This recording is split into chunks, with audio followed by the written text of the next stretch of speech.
en los caminos de tierra allá por Veracruz, que hay secretos que es mejor dejar durmiendo bajo la sombra de los árboles,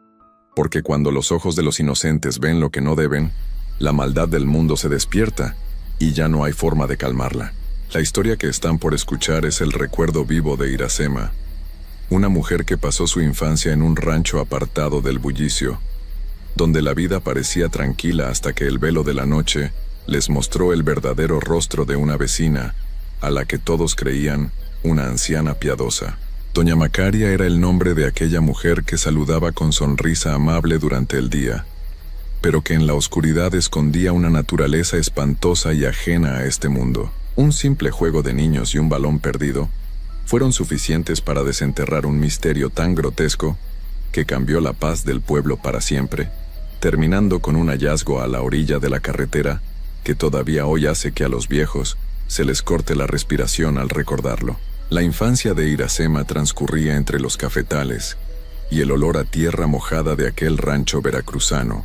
un lugar donde todos se conocían y las puertas de las casas se dejaban abiertas de par en par. Entre todos los habitantes, doña Macaria destacaba por ser una viejita que vivía sola en una casita de madera a la orilla del camino. Siempre convidaba dulces de fruta a los niños y les sonreía desde su portal. Pero toda esa aparente calma se rompió en mil pedazos una tarde calurosa en que Iracema y sus amiguitos jugaban alegremente con un balón cerca de la propiedad de la anciana. Tras un fuerte puntapié, el balón voló por encima de la cerca de alambre y fue a caer derechito en el terreno de la mujer, quedando muy cerca de una de las ventanas traseras de la vivienda. Con el atrevimiento propio de la edad, los niños se brincaron la cerca para recuperarlo, pero al acercarse a la casa, un silencio extraño y un calor sofocante que salía del interior les llamaron la atención de una manera irresistible. Llevados por la curiosidad, Iracema y los otros muchachos se empinaron despacito para asomarse por el vidrio mugroso de la ventana que daba hacia la cocina. Lo que sus ojos presenciaron en ese instante se les quedó grabado a fuego en la memoria para el resto de sus vidas, transformando sus risas en un espanto indescriptible. En medio del cuarto, donde no había estufa ni fogón normal, ardía una fogata grande directamente sobre el piso de tierra, y junto a las llamas, doña Macaria realizaba unos movimientos raros, balanceándose de un lado a otro mientras murmuraba cosas en un idioma que no se entendía. Pero el detalle más escalofriante, el que hizo que a Iracema se le congelara la sangre en las venas, fue mirar hacia el suelo. Doña Macaria no tenía pies. Sus piernas terminaban de forma abrupta antes de llegar al piso, y su cuerpo flotaba en el aire, moviéndose de manera antinatural sobre la tierra. Aterrados por aquella visión de pesadilla, los niños soltaron el llanto, dieron media vuelta y corrieron despavoridos sin mirar atrás, dejando el balón tirado. Cuando llegaron a sus casas con las caras pálidas y el cuerpo temblando, Iracema y sus amigos intentaron contarles a sus padres lo que habían visto en la cocina de la anciana, pero los adultos, curtidos en el trabajo del campo y ajenos a esas cosas, no les creyeron ni una sola palabra. Los regañaron fuertemente, acusándolos de andar inventando mentiras colectivas y de ser unos maleducados por meterse a espiar en propiedad ajena, terminando por castigarlos mandándolos a dormir temprano. Sin embargo, aunque los grandes no hicieron caso, algo en el ambiente del rancho cambió drásticamente a partir de esa mismísima tarde, porque doña Macaria se dio cuenta perfectamente de que los niños habían descubierto su secreto. El comportamiento de la anciana dio un giro de 180 grados. Se volvió una mujer sumamente distante, huraña y agresiva, con cualquiera que se le acercara, y dejó por completo de ser vista caminando durante las horas del día. El miedo empezó a correr como el agua entre los callejones del rancho, pues coincidiendo con el encierro de la mujer, empezaron a suceder cosas muy extrañas en los alrededores. Por las mañanas, los dueños de los establos se encontraban con la desagradable sorpresa de que faltaban animales, gallinas, chivos y hasta becerros pequeños desaparecían sin dejar rastro de sangre ni huellas de coyotes. Un ambiente de silencio pesado y desconfianza se asentó sobre el pueblo, y la gente ya no quería salir de noche porque sentían una mirada fija y pesada sobre sus espaldas. Iracema y los demás niños vivían con el corazón en un hilo, pues cada vez que pasaban de lejos por la casa de doña Macaria, sentían que la mujer los observaba desde las rendijas de las maderas, con una fijación sobrenatural y llena de odio, como si estuviera planeando el momento de cobrarles el haber visto lo que nadie debía presenciar. Pasaron las semanas en esa agonía sorda, hasta que una mañana, un trabajador que iba temprano a revisar los terrenos de la labor, se topó con algo horrible a un costado de la carretera principal que conectaba al rancho. Tirado entre la maleza y el polvo, se encontraba el cuerpo sin vida de doña Macaria, pero las condiciones en las que estaba eran tan grotescas que el hombre salió gritando a pedir ayuda a los hombres del pueblo. Cuando Iracema y los vecinos llegaron al lugar, la escena los dejó mudos de horror. El cuerpo de la anciana presentaba una vejez súbita y exagerada, como si los años le hubieran caído encima todos juntos en una sola noche. Su piel parecía pergamino seco,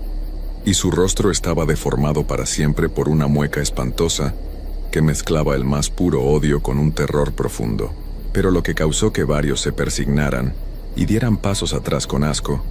fue ver que su lengua estaba extendida de una forma totalmente imposible para el cuerpo humano, colgando fuera de su boca y llegando casi hasta la altura de su cintura. Aquel suceso espantoso terminó por confirmar, sin necesidad de palabras, los temores más profundos que los niños habían sembrado semanas atrás en el rancho. Los hombres mayores del lugar comenzaron a murmurar que aquello no era una muerte natural,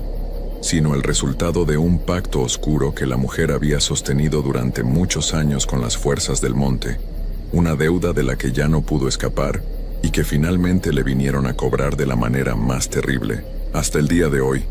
a pesar de los años que han pasado y de que la casa de madera terminó cayéndose sola por el abandono, el recuerdo de doña Macaria sigue provocando una inquietud muy honda en el ánimo de los habitantes de Veracruz. Iracema camina a veces por ese mismo rumbo, y jura que cuando el viento sopla fuerte entre los cafetales, todavía se siente ese calor sofocante en el aire y esa mirada pesada, como si una parte de aquella presencia maldita nunca hubiera terminado de irse del rancho. Dicen los viejos allá por los cerros de la sierra que las deudas de sangre nunca se entierran, que se quedan flotando en el viento frío de la noche, esperando a que el último de la estirpe regrese a reclamar lo que es suyo. La historia que están por escuchar no es un cuento para dormir niños, es la verdad de Mateo, un muchacho humilde que creció huyendo de una sombra que ni él mismo entendía, hasta que la fatalidad lo llevó de vuelta al mismísimo lugar donde sus abuelos sellaron el destino de toda su sangre. Una maldición vieja, nacida del fuego y del rencor de una curandera a la que traicionaron de la peor manera, persiguió a esta familia por generaciones, cobrando un precio tan alto que la mente humana apenas puede soportar. Lo que comenzó como simples pesadillas con una mujer de rostro deshecho por las llamas, terminó convirtiéndose en una realidad espantosa en una casona abandonada, demostrando que no se puede escapar de los tratos que se hacen en la oscuridad, y menos cuando la que viene a cobrar es un alma que ardió viva jurando venganza eterna. Mateo no conoció lo que era tener un hogar fijo durante sus primeros años de vida, pues sus padres lo traían de un lado para otro, como si estuvieran escapando de una tormenta que les pisaba los talones. Se la pasaban cambiando de pueblo en pueblo, cargando apenas con unas cuantas mudas de ropa y un miedo que se les notaba en los ojos cada vez que caía la tarde. Su mamá no lo dejaba salir a jugar al patio después de que el sol se ocultaba tras los cerros. Lo encerraba con doble llave y tapaba las ventanas con cobijas gruesas, persignándose a cada rato y murmurando rezos que Mateo no alcanzaba a comprender. El muchacho creció con esa sensación de ahogo, sintiendo que las paredes de las casas donde rentaban se le venían encima. Pero lo peor no era el encierro del día, sino el tormento que empezaba cuando lograba conciliar el sueño. Desde que tenía memoria, una y otra vez, la misma pesadilla lo despertaba empapado en sudor y llorando del puro susto. En sus sueños aparecía una mujer alta, vestida con un trapo viejo y tiznado, que se le iba acercando despacito desde el fondo de un pasillo oscuro. Lo que a Mateo le helaba la sangre era que esa mujer no tenía una cara normal, sino que su piel se veía toda arrugada derretida y negra, como si la hubieran sacado de un fogón encendido, y lo miraba con unos ojos fijos que parecían dos brasas vivas. Con el tiempo, la familia decidió probar suerte y se fue a vivir al Estado de México, buscando perderse entre la gente de la ciudad para ver si así encontraban un poco de paz. Por unos meses pareció que las cosas marchaban mejor y que el peligro, fuera lo que fuera, se había quedado atrás, en los caminos de Tierra del Sur. Mateo ya era un jovencito cuando la desgracia más grande le cayó encima de golpe, una tarde lluviosa en que sus padres salieron a surtir unas cosas y ya no regresaron. Un camión de carga se llevó de corbata el cochecito en el que viajaban, y del impacto ninguno de los dos lo contó. De la noche a la mañana, Mateo se quedó completamente solo en el mundo, sin tíos, sin primos y sin un solo peso en la bolsa, pues todo lo que sus papás ganaban se les iba en pagar rentas y curanderos que los ayudaran a quitarse el espanto. La casera, que era una señora de pocas pulgas, no le tuvo lástima y a los pocos días le pidió el cuarto, sacándole sus pocas pertenencias a la banqueta, porque el muchacho no tenía cómo cubrir la mensualidad. Sin saber a dónde ir, durmiendo a veces en los portales y comiendo lo que la gente buena le convidaba, Mateo sentía que su vida ya no tenía ningún sentido, y que la mala suerte de su familia lo había alcanzado para dejarlo en la total miseria. Fue en esos días de tanta penuria cuando un hombre de traje gris y zapatos boleados lo anduvo buscando por el rumbo donde Mateo se la pasaba. Resultó ser un abogado que traía unos papeles viejos y una noticia que le cambió el semblante al muchacho. El licenciado le explicó que, tras buscar por muchos lados, dio con él para avisarle que su abuela Delia, una señora de la que sus papás jamás le habían querido hablar, había fallecido hacía tiempo en un pueblo metido en lo profundo de la sierra de Oaxaca. La señora había dejado una propiedad grandísima, una casona de esas antiguas con paredes de adobe y techos de teja, y Mateo era el único heredero que quedaba vivo para reclamarla. Pero había una condición muy clara y obligatoria en el testamento. Para poder quedarse con la escritura y que la casa fuera suya legalmente, Mateo tenía que irse a vivir allá de inmediato, habitando el lugar por lo menos durante un año entero sin abandonarlo ni una sola noche. Al verse en la calle y sin un techo donde guarecerse del frío, Mateo no lo pensó dos veces. Vio en esa herencia la única oportunidad de levantar cabeza y salir del agujero en el que se encontraba, sin imaginar que estaba cayendo derechito en la trampa que el pasado le tenía preparada. Por esos mismos días, su novia Carmen le dio una noticia que le llenó el corazón de una mezcla de alegría y una preocupación muy honda. Estaba esperando un hijo de él. Pensando en que el bebé que venía en camino necesitaba un lugar seguro donde crecer, Mateo juntó sus pocas cosas, tomó de la mano a Carmen y se embarcó en el viaje hacia el sur, rumbo a la casona de la sierra. El viaje fue largo y cansado, metiéndose por caminos de terracería donde la neblina bajaba tanto que casi no se podía ver el suelo, hasta que llegaron al pueblo que parecía detenido en el tiempo. La casona de la abuela Delia estaba apartada, rodeada de árboles viejos con ramas que parecían brazos secos queriendo alcanzar el cielo. El ambiente se sentía pesado, como si el aire estuviera cargado de una humedad vieja y de un silencio que calaba hasta los huesos. Al entrar, el polvo y el olor a encierro los recibieron, pero lo que más llamó la atención de Mateo fue que en los cuartos principales no había espejos. Todos estaban tapados con telas negras o simplemente rotos a propósito. A los pocos días de haberse instalado y de empezar a limpiar el lugar para acomodar las cosas del bebé, una tarde llamó a la puerta una viejita de trenzas blancas y rostro lleno de arrugas, que caminaba apoyada en un bastón de madera de ocote. Se presentó como la señora que había sido la nana de los papás de Mateo cuando eran niños,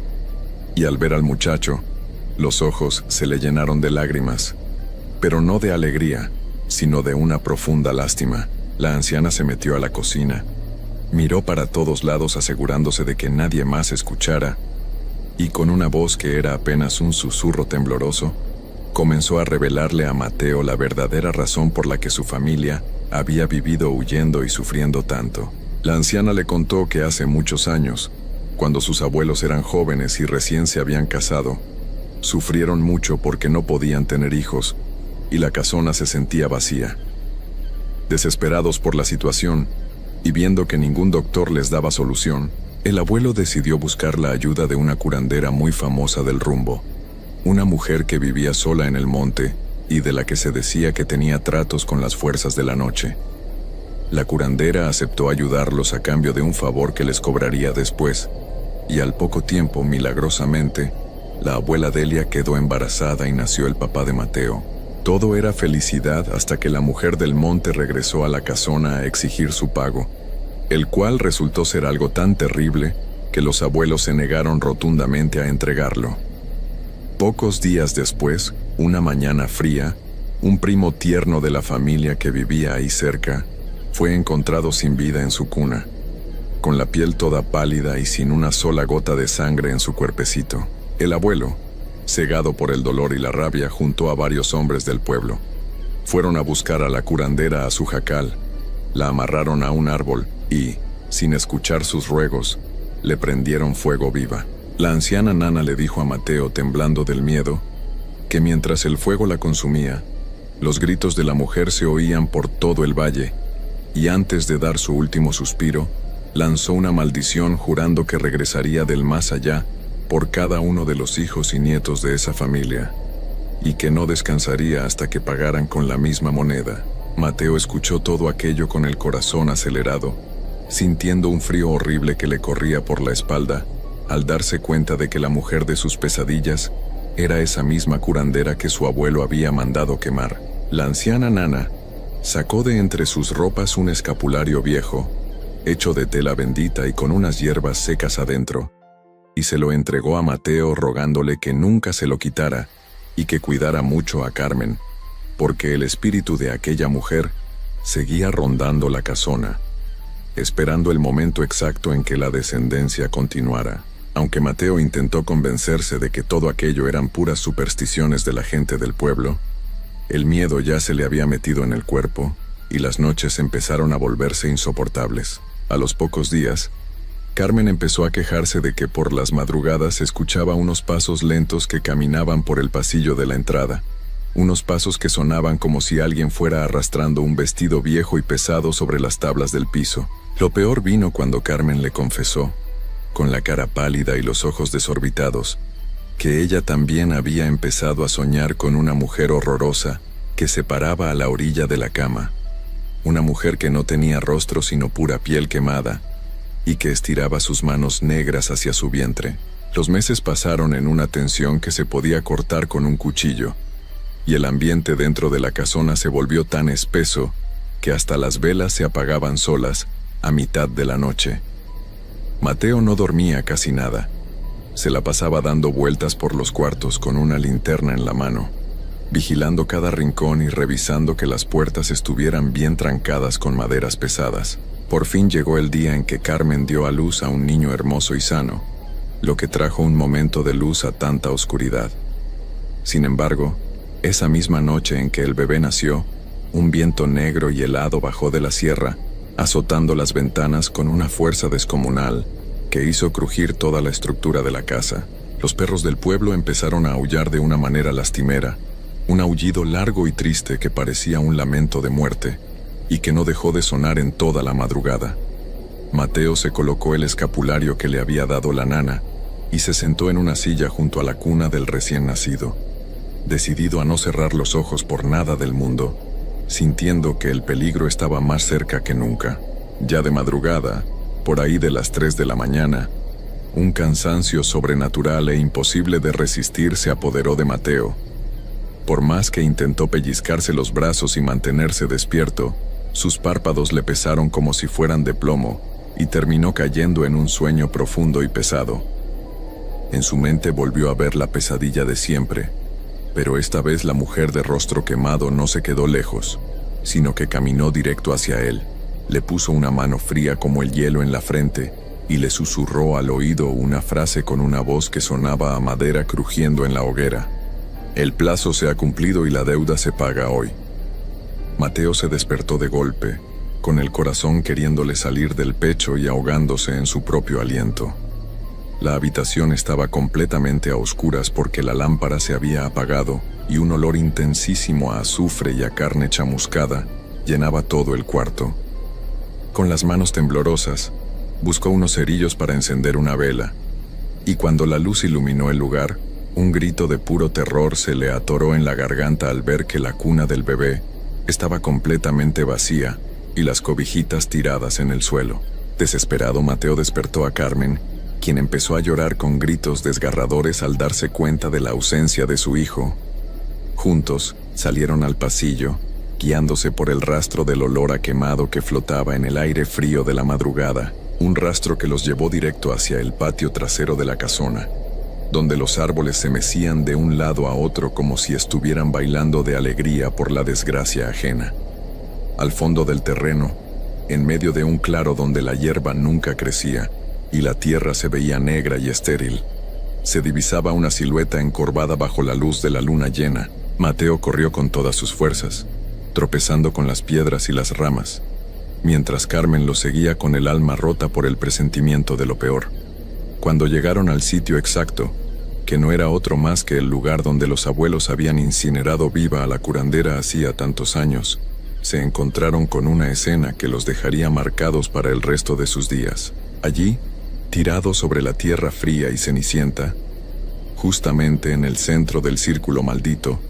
se encontraba el cuerpecito del bebé, completamente inmóvil y con los ojos abiertos mirando hacia la nada. Al acercarse y tomarlo en sus brazos, Mateo sintió que el niño ya no tenía calorcito en su cuerpo. Su piel estaba totalmente blanca y reseca, vacía de toda vida, tal como la nana le había contado que habían encontrado al hijo de sus tíos en aquellos tiempos pasados. En ese mismo instante, una risa espantosa, una risa que no parecía humana sino el crujido de las llamas devorando los árboles, resonó por encima de sus cabezas, perdiéndose entre la neblina que cubría la sierra de Oaxaca. La maldición de la curandera se había cumplido al pie de la letra, cobrando la última deuda de una familia que intentó engañar a la oscuridad, dejando a Mateo solo con su dolor en medio de la noche, sabiendo que el pasado nunca olvida y que hay promesas que se pagan con lo que uno más ama en esta vida. Dicen los viejos de los pueblos que la noche de Navidad no es igual en todos lados, que allá en lo alto de la sierra donde el viento ruge entre los pinos y las nubes tapan las estrellas, la oscuridad se vuelve más densa y pesada. La historia que están por escuchar ocurrió hace aproximadamente 30 años, en un rancho olvidado por la mano de Dios en la sierra de San Luis Potosí,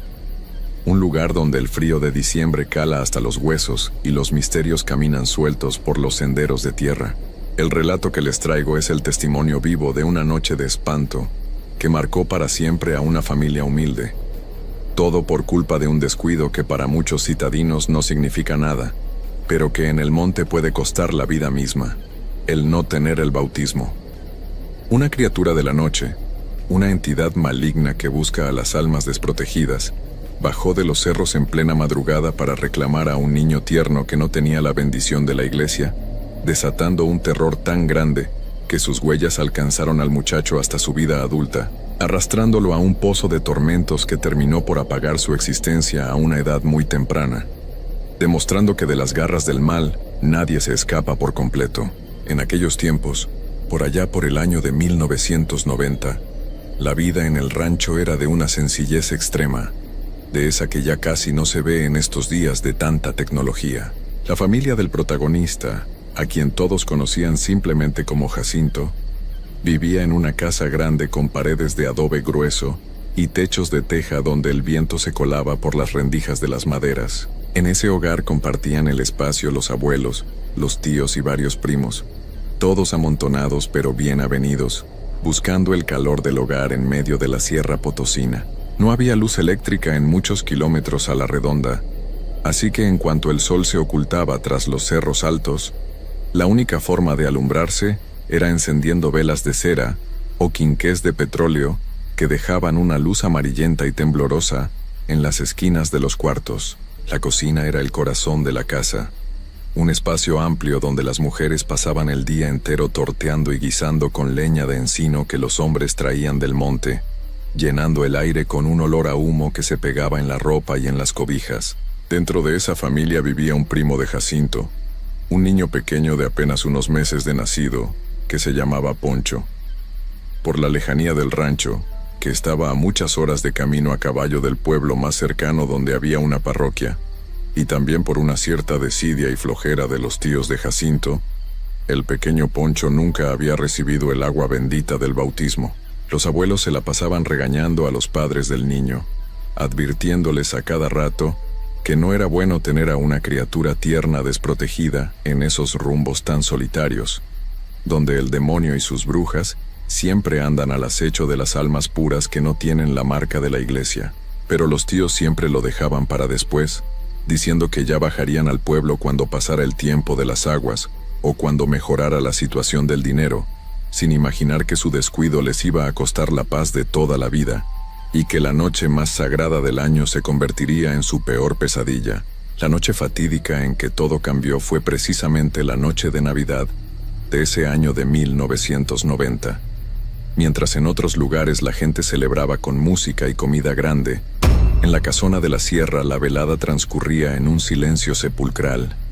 interrumpido únicamente por el silbido del viento frío que golpeaba los árboles del patio. Jacinto se encontraba en la recámara de su tía, la mamá del pequeño Poncho, acompañándola para que no se sintiera tan sola mientras el esposo andaba atendiendo a unos animales en el corral. Para entretenerse en medio de la penumbra, tenían encendida una vieja radio de baterías que apenas se agarraba a una estación de música ranchera entre tanta estática y ruido de la sierra. El aparato emitía unas tonadas tristes que se mezclaban con el crujir de las vigas del techo, creando un ambiente extraño que en lugar de dar alegría, aumentaba la sensación de pesadez que se sentía en el aire. Alrededor de las 2 de la mañana, el cansancio y el frío terminaron por vencer a Jacinto y a su tía. Los ojos se les empezaron a cerrar y el sueño los atrapó por completo, dejando la habitación sumida en la semioscuridad que daban los restos de una vela que se consumía en un plato de barro. El niño Poncho dormía profundamente en su cuna de madera, una estructura rústica colocada justo al lado de la cama grande. Nadie en la casa sospechaba que mientras ellos descansaban, una presencia maligna venía bajando de la punta del cerro, moviéndose entre las sombras de los pinos con un sigilo absoluto, guiada por el rastro de aquella alma pequeña que carecía de la protección divina. Era una criatura desconocida, algo que no pertenecía al mundo de los vivos y que venía con la única intención de llevarse lo que consideraba suyo por derecho de abandono. El espanto comenzó de golpe cuando un ruido seco en el techo de tejas despertó a Jacinto con el corazón latiéndole a 1000 por hora en el pecho. No era el ruido común de un gato de monte o de un tlacuache. Sonaba como si algo sumamente pesado, con garras largas y afiladas, estuviera caminando despacito por encima de sus cabezas, haciendo crujir la madera con una fuerza descomunal. Jacinto se quedó completamente inmóvil en la cama, con la cobija estirada hasta la nariz y los ojos desorbitados mirando hacia el techo, inclinándose por el peso. De pronto, los perros del rancho, que eran animales bravos acostumbrados a defender el ganado de los pumas, empezaron a aullar de una manera que a cualquiera le hubiera helado la sangre. Un lamento largo, agudo y tembloroso que denotaba un miedo absoluto, un llanto de pavor que terminó apagándose de golpe, dejando el rancho en un silencio que dolía en los oídos. A los pocos segundos, el ruido del techo bajó hacia las paredes de adobe, y se escuchó claramente como unas uñas largas rascaban la madera de la ventana de la recámara, intentando buscar una entrada hacia el interior. La tía de Jacinto también se despertó y al darse cuenta de lo que pasaba, soltó un gemido ahogado y se estiró de inmediato para abrazar la cuna de su hijo. Pero el terror apenas comenzaba. La puerta del cuarto, que estaba atrancada con una barra de madera gruesa, empezó a moverse como si alguien la estuviera empujando desde afuera con una fuerza sobrenatural. Las maderas crujían y el cerrojo saltaba con cada golpe seco que aquella criatura le acomodaba desde el pasillo oscuro. El olor en la habitación cambió en un segundo, volviéndose rancio, como a azufre y a hojas podridas, un olor que anunciaba la cercanía de la maldad más pura. En un descuido que pareció durar una eternidad, La ventana se abrió de par en par con un golpe seco que rompió los vidrios y apagó la vela por completo. A través de la luz de la luna que entraba por el hueco, Jacinto pudo divisar una silueta espantosa que se asomaba desde la oscuridad del patio. Era una sombra alta, sin una forma humana definida, dotada de unos brazos largos que terminaban en dedos nudosos y una cabeza que se movía de lado a lado, como si estuviera olfateando el aire de la habitación. La criatura estiró uno de sus miembros directo hacia la cuna del pequeño Poncho, emitiendo un siseo horrible que sonaba como una víbora enojada, mezclada con el lamento de una mujer sufriendo. La tía, sacando fuerzas de donde no tenía, se arrojó sobre la cuna cubriendo al bebé con su propio cuerpo, mientras empezaba a gritar desesperada pidiendo ayuda a gritos y rezando el Ave María a toda prisa, aunque las palabras se le trababan en la boca por el puro susto. El escándalo alertó al abuelo y a los demás tíos,